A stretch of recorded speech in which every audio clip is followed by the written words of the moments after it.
Hi, and welcome back to Soaring Profits. I'm James. Patrick.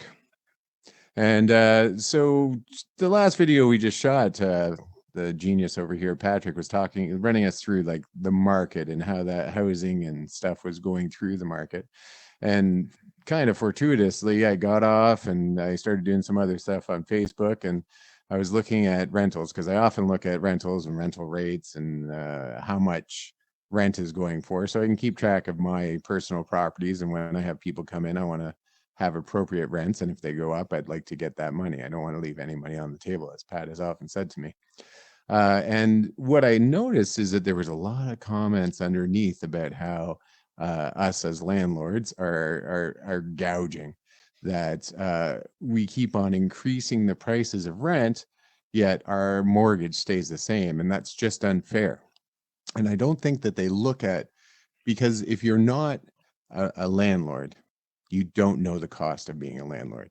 There's a cost involved of being a landlord, that as your prices go up and as your stuff goes up, it's not just about mortgage. Mortgage is just one small, tiny factor. And you're right, in a 5-year period, usually our mortgage doesn't go up, but there's other things to be involved.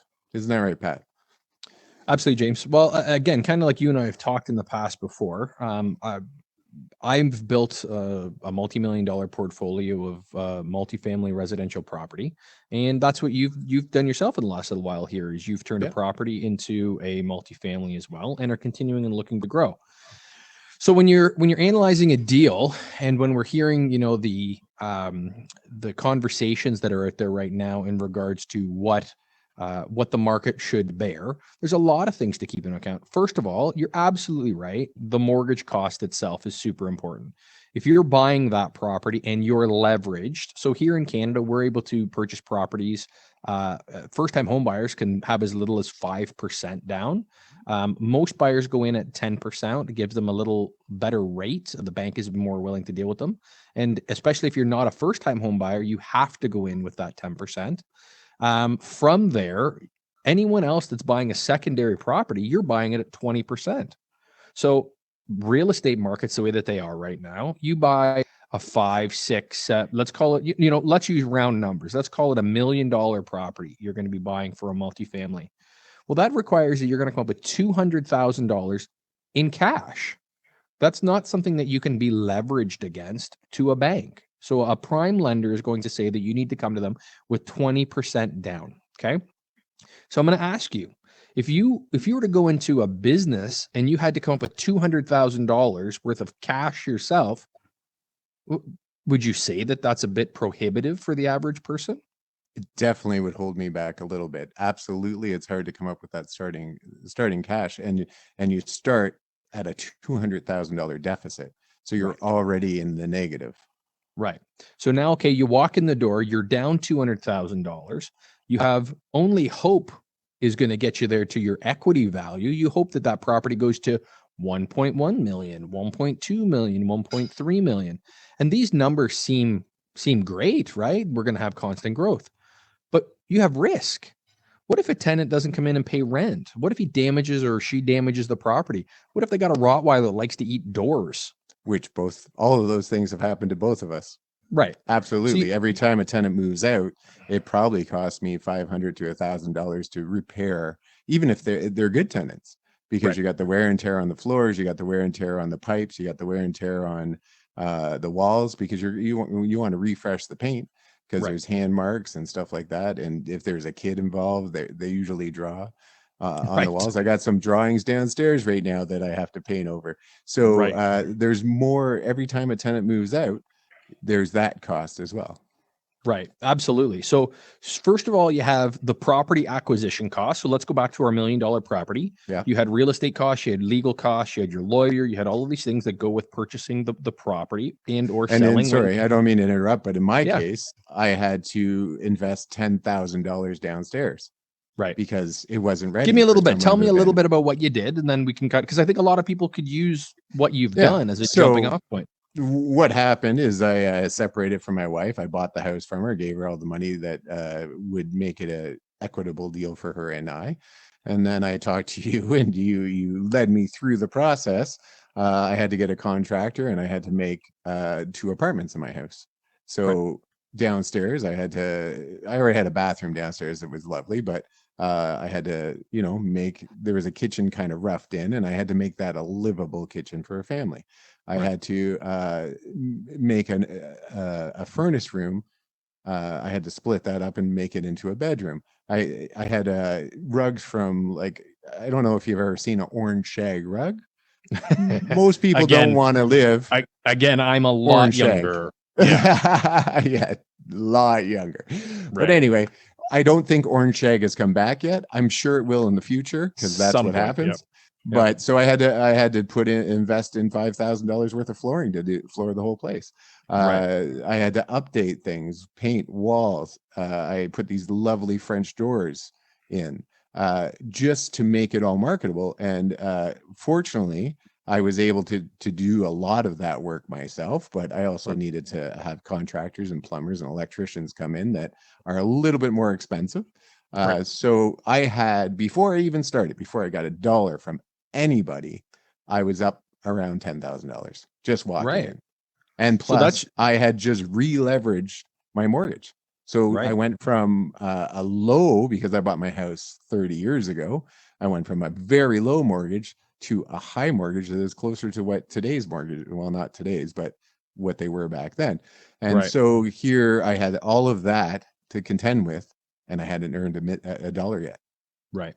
Well, just to and so begin. that's where right, exactly. And so that's where a lot of people, especially first-time home buyers, if they're able to do the nanny suite, the live-in unit, we've got a great program that we're starting here in Ontario right now, which is going to be secondary suites or authorized dwelling units, ADUs, I believe is what they're calling them. And basically, what they are is they're the ability to slap on a house on the back of your house. So if you've got Right. a large, deep property, you're going to be able to provide a slab style home to be craned over your house and put in the backyard. It's going to be fantastic. And it's going to help alleviate a lot of this housing crisis and problem that we've had. Going back to some of the other videos, I showed you guys the Vanguard ETF that talks about housing. And I think you're starting to see where they're tying in. There's going to be some relief soon, people. I very much believe it. We're starting to see where the supply and the demand are starting to equilibrate. We've talked about this briefly in another video. We'll talk about it again. Absolutely. Again, for what we're saying is that when we hear these comments, you get the Facebook people, you get the trolls. Everybody has a troll population on any post, anything you put anywhere in today's society, right? I'm sure our comment section will be rife. Oh, it's going to However, be wonderful. right.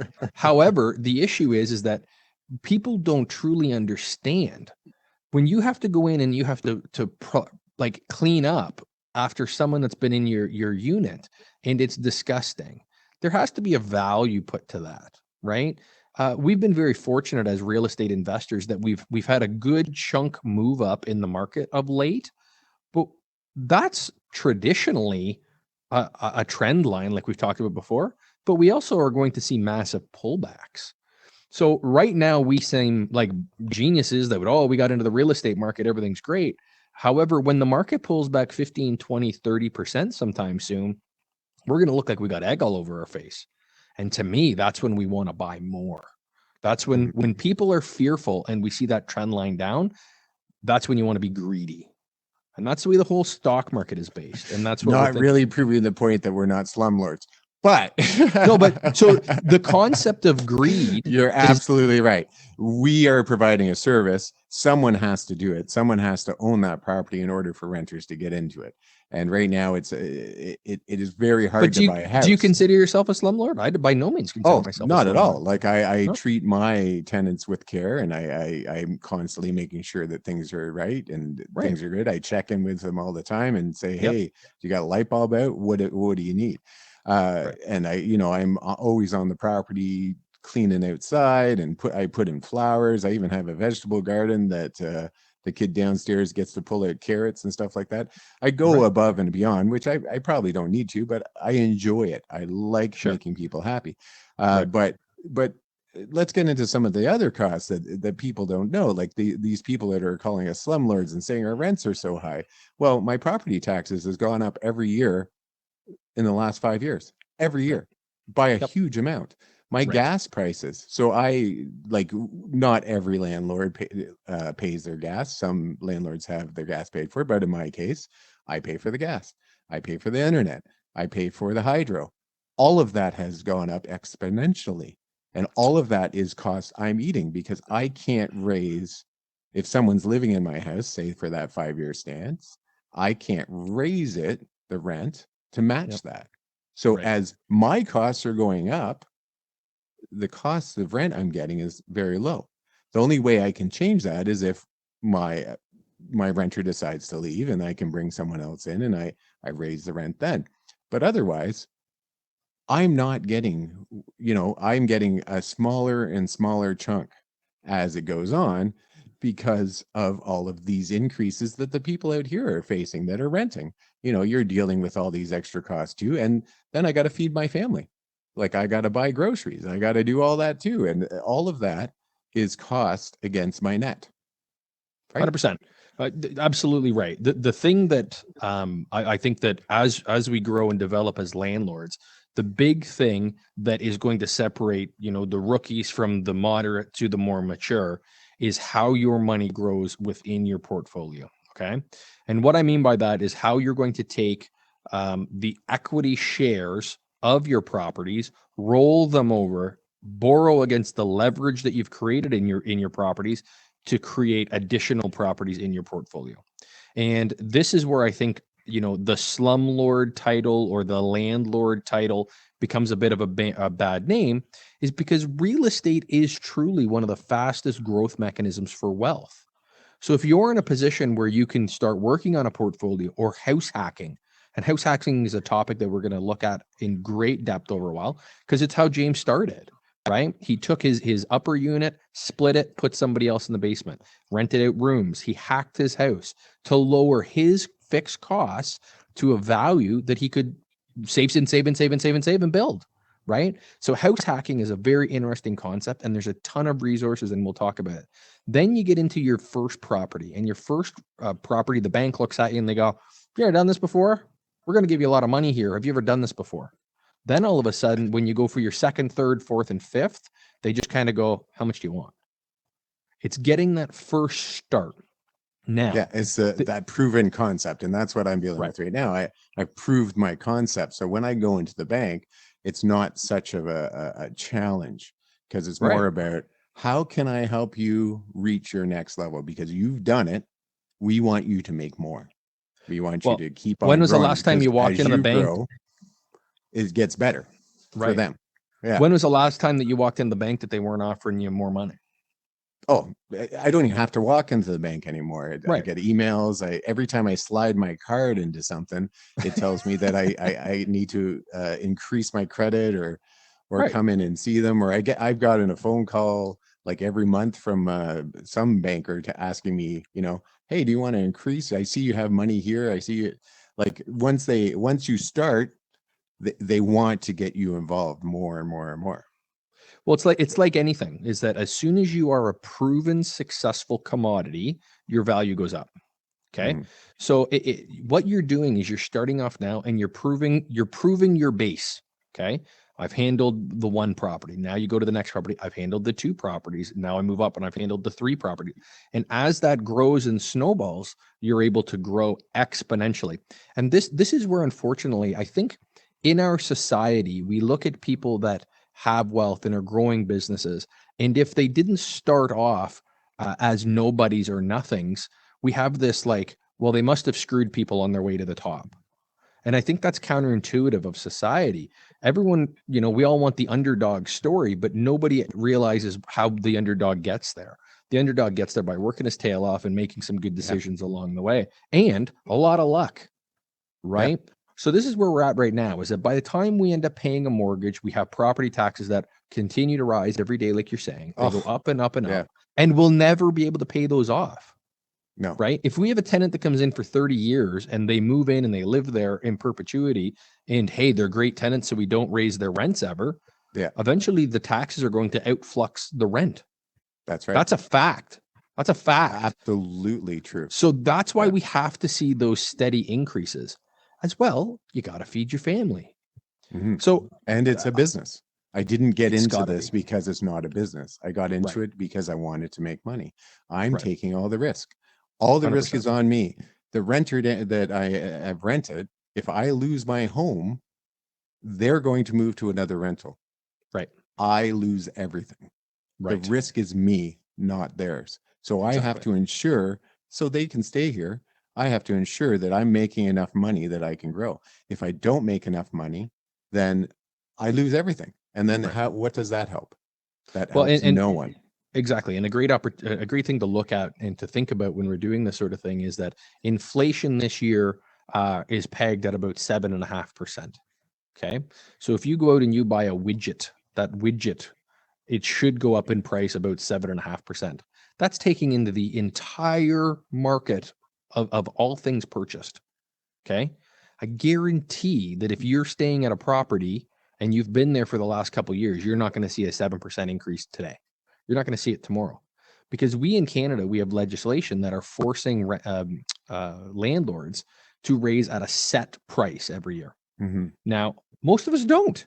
If We we got a don't. good tenant, I we thought don't about it increase this the year rent. and I Right. decided not to because I know who my tenant is and I know, it's hard right now. So I don't Right. want to do it, but I should because I know like 10 years from now, Well, it's because going to your bite me flooring, hard. right, Yeah. because your flooring went up 7% this Yep. year. Oh Your yeah. heat, your energy to heat the place, the air conditioning energy to do is going to go 7. Yep. All of the expenses are going 7. Now in our community, our property taxes are about to jump again. And Yes. what we're looking at here is that we can go about 1.8% per year in our province right now. 1.8%. Well, what we know is that every turn this year we're going to see 7.5. Well, Mhm. we are 4 years behind the 8 ball, Yeah. right? So now Absolutely. this goes back. If you're a renter and you're in a property right now and you have an excellent landlord and you like your situation, talk to your landlord.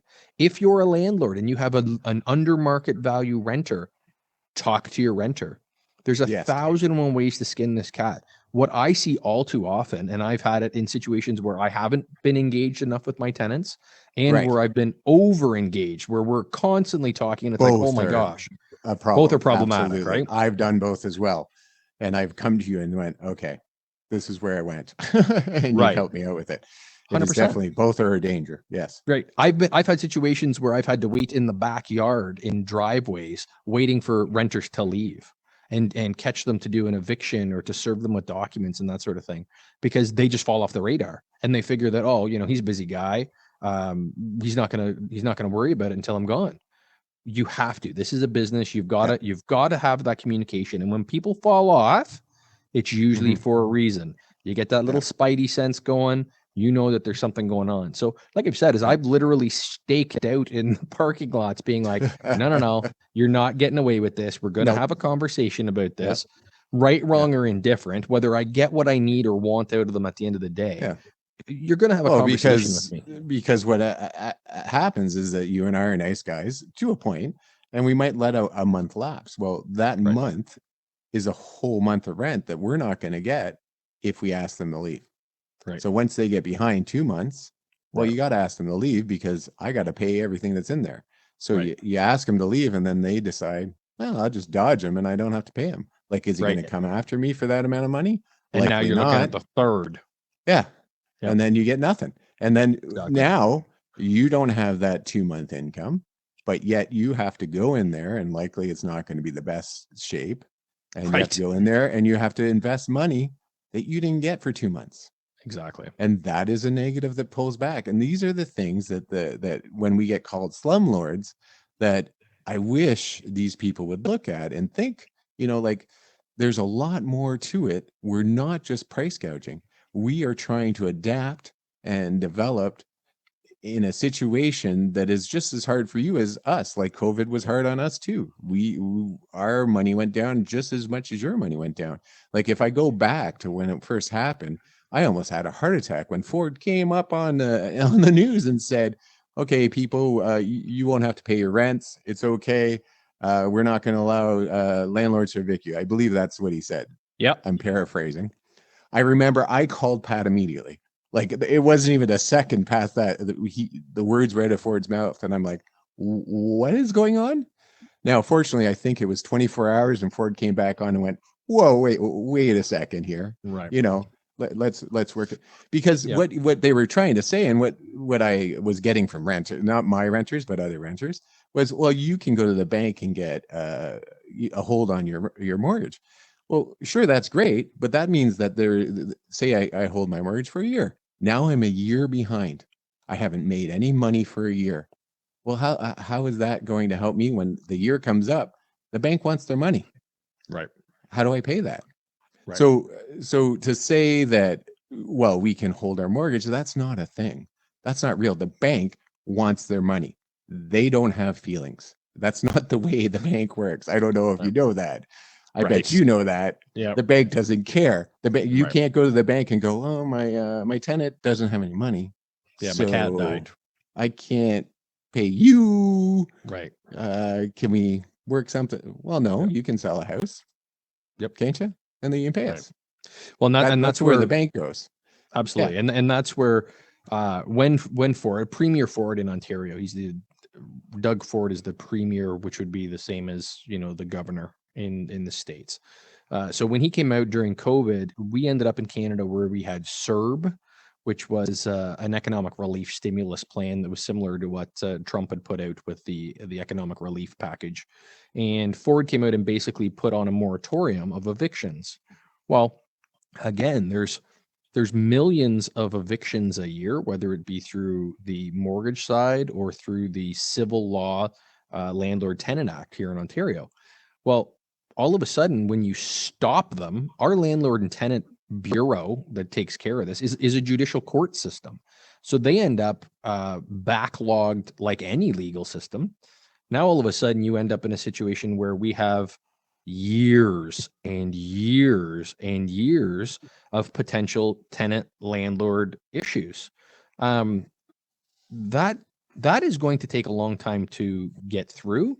And I imagine if you were to look at mid to large cap REITs and companies that are investing in larger residential developments, they're taking into account probably a 25 to 30% vacancy rate in their new deals because they're writing deals off. They right. realize that they're not going to be their 80-90% vacancy rates that they've had. So sorry, the flip of that, the inverse, 8 or Yeah, 9% vacancies as usual. They're taking more like a 30% vacancy because that's where they realize they're going to lose some deals over the next year because right. it's going to get caught up in court. Absolutely. Yeah, and it takes a while to get through that, and you have to pay for lawyers and all that stuff. And then you Right. have to decide if it's cost effective to get a lawyer for that amount of money. Now, Right. in big deals like big investors and stuff like that, probably important. But for little guys like us, it's going to cost me more to get the money back. Right. And that's where Yeah, unfortunately a lot of the time is if you are a renter, the power 100% is in your hands with, the small and mid-sized guys. And the reason that is that you can come and communicate with me. If you come to me and you put a deal together where you say, "Hey, listen, I can't afford to pay your rent for, 3, 4, 5 months that I've absolutely. been here, that I'm back," and you come up with a 25, 35, 45% of that, I'm going to take that deal 9 times out of 10. As And long as you come before the due date. Like, right. don't come to me on the day that the money's due, or But I'm even sometimes saying 5 days later. I'm even saying afterwards, like especially Yeah, you're in a true. tricky housing, Yeah, you get a situation where you're going to get them out.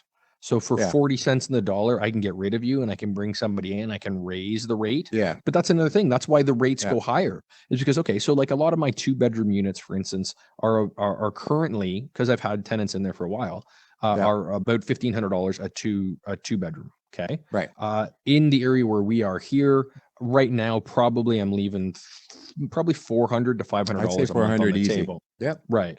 So the reason is we have good people, we have good tenants.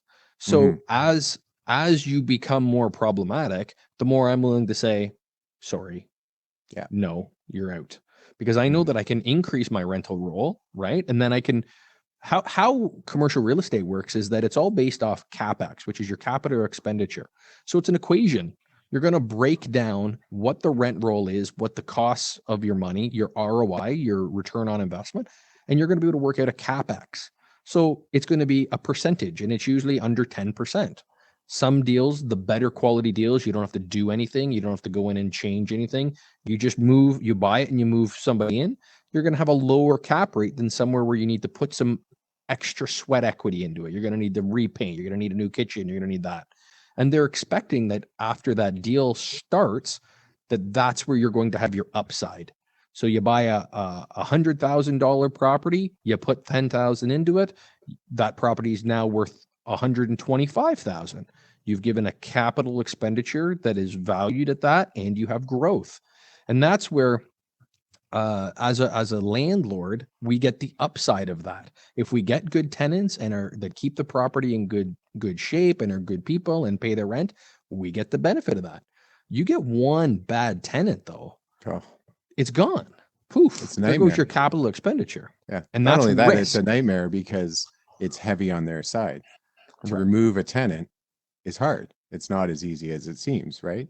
And For so sure. while they're there, they're a drag on your income Yeah. All until you can get aspects. rid of them. All aspects. And that's Yeah. where when you're And don't first even get starting me out, started if they are in a place with other tenants, yeah, because now they're driving out your other tenants. So absolutely. until you can deal with them as a problem, other tenants are like, you know what? This is too much for me. I can live somewhere else. I'm gone. Yep. And Absolutely. then how I've do you had certain fill that room? situations. Right. I've had Yeah. certain situations where I've had, one bad ombre, Mhm. and it changes the whole dynamic of the property, where you've got somebody now who has been a good tenant, has been paying the rent on time, has been, for instance, like a single mother type situation. Yeah. All of a sudden, she doesn't feel safe. She doesn't feel secure. She doesn't want her child seeing that sort of environment. Absolutely. Whether it be, not even that necessarily a severe an issue, but it changes the whole dynamic of what you've been working to create. And that was your fault.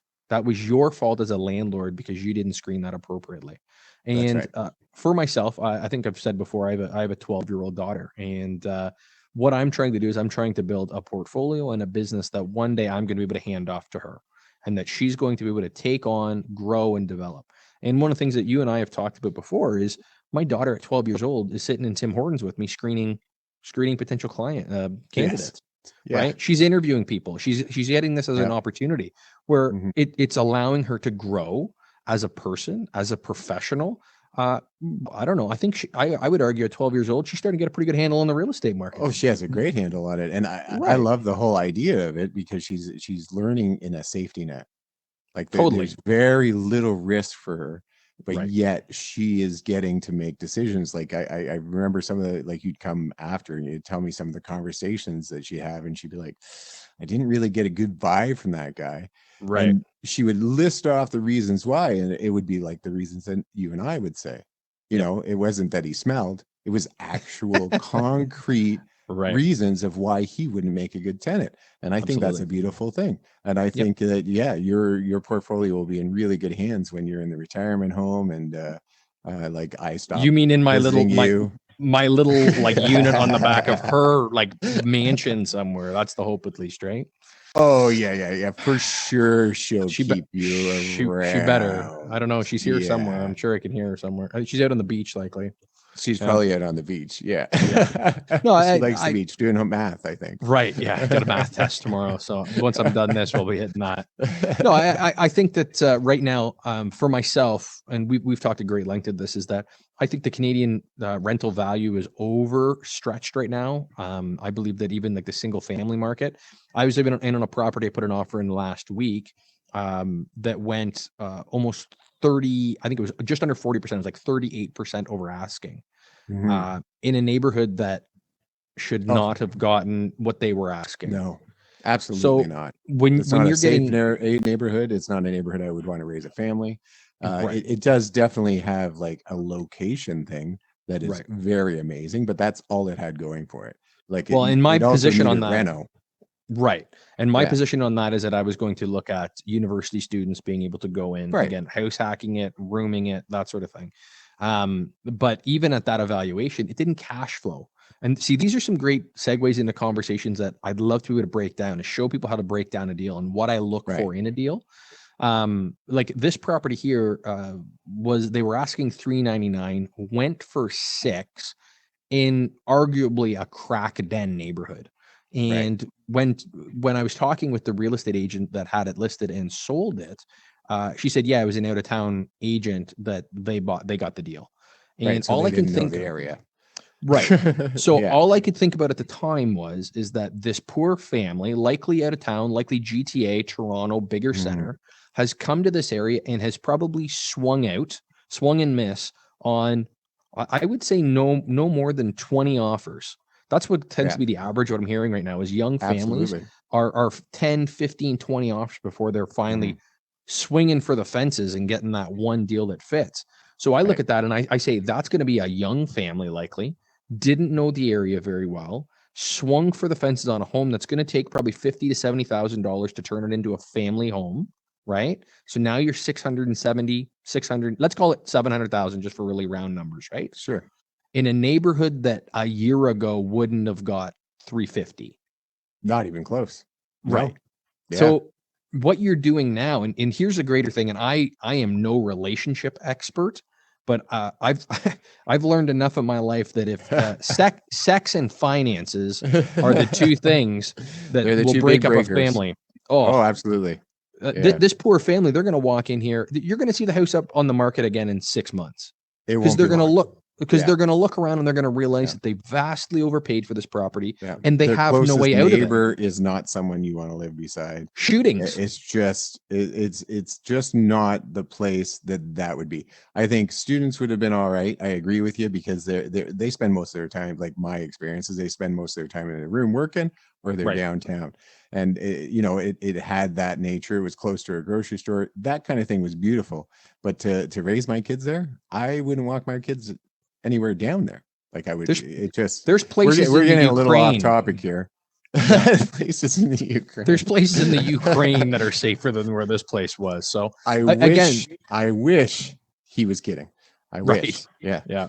Yeah. No, well, again, I think what we were trying to talk about here is the concept of why tenants and landlords have this conflict. And I think, Yes. you've brought it up before, is that the communication facet. If you can step back, and I hate to say this, but put your pride in your pocket. Go in and Absolutely. have a general conversation. Treat Yeah. people like you'd want to be treated, and you can usually get a lot Mhm. farther ahead. Yeah. And that's so far, touch wood. I've had a couple of situations where you just Yeah. can't deal with them. But No. for the vast majority, you have a simple conversation and Absolutely. things go pretty smoothly. You can make a payment plan. You can talk about what's going on for you. Like as a landlord, I'm open and honest. I'm like, this is what I'm going through. Right. Like, so I need that rent. So Yep. any way you can make that happen, help me out. Yep. Or maybe they come to me and go, okay, so I'm going to be like $60 short so I can buy groceries. Yep. Okay, well, be $100 short. That's okay with me. What day are you going to buy it? Right. What day are you going to give it back to me? That's Yep. all I need to know. I'm not going to do that every month. Yep. But you got 2 months in the year where this happens. Yep. You can make that that is happen. such a Come great talk example. to me. I'm not going to Exactly. make you starve. I don't want your Yep. kids to starve. That's not who I am. Right. But come talk to me. Come talk to me before it happens, though. Don't tell me on the day because I got to pay bills too. And I got to move stuff around so I can pay those bills. Right. So if you came ahead of time, a couple weeks ahead of time, everyone knows if they're going to be short. You can't Right. tell me you don't know until the day that you're going to be short. Accidents happen. Your car breaks down, something like that. Different. Yep. But most of the time. So go talk to your landlord. Go talk to your landlord should talk to their tenants. Have an open communication. Like I check in probably once a week. It's easy. Throw a text. Hey, how's the house going? What's going Yep. on? Is anything broken? Do you need me to fix anything? How's your kid? How's your life? And that's it. He does it We way don't. more than I even remotely try to do that. But you're a better man, so it is what it is, right? Well, That's I'm right. like you said. I believe you say I wear my heart on my sleeve. Right. You're the So touchy feely guy, right? You like well, not that way, feeling. but yeah. Me too. Right. Well, Oh my again, thank God. you folks so Yeah. much for joining us tonight. Like and share Yeah. and subscribe. Hopefully you're getting some information from this and some content, and hopefully you know somebody that would maybe enjoy this. Again, my name is Patrick. I'm tonight And I'm James. with James, and we'll see you again very shortly. Thank you again, guys. Have a great time. Bye. Hey folks, thanks again for joining us at Soaring Profits. Patrick and James, please like, subscribe, and share. And follow us on YouTube, TikTok, Instagram, and of course, Facebook. And let's start a dinner table discussion right on this page right here. Let's start talking about the topics that we're talking about today. thanks again, folks. Appreciate it.